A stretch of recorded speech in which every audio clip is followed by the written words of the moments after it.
One of the most powerful and effective ways that you can almost instantly start to transform your life is by learning or relearning how to regulate your emotions.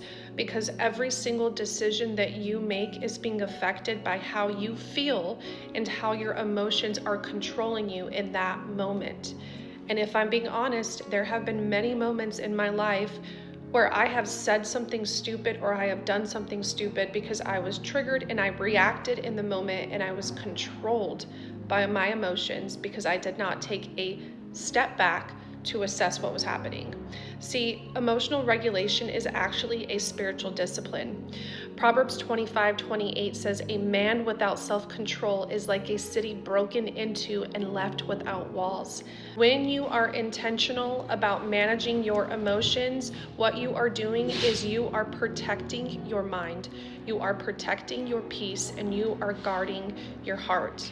Your emotional state will determine your perspective. So if your emotions are unstable, you will interpret everything through either fear, insecurity, or past wounds. And on the flip side, when your emotions are grounded, you are able to see things through wisdom, through truth, and through discernment.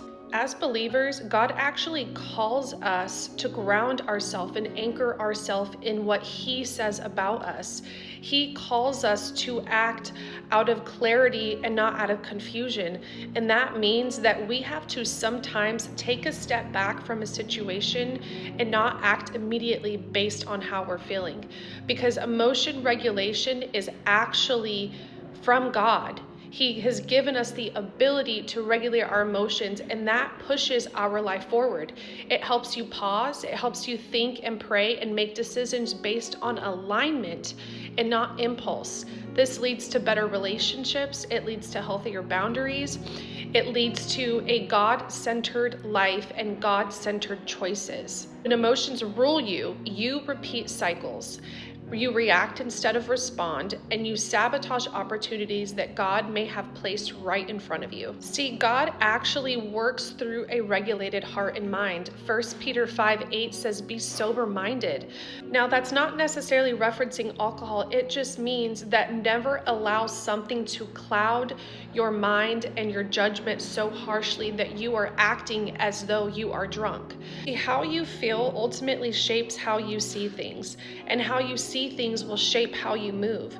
In turn, regulating your emotions isn't just self-help, it is actually spiritual alignment. So how do we actually begin to regulate our emotions? Well, first of all, you pause before reacting. Give yourself a moment to breathe, pray, and let your emotions settle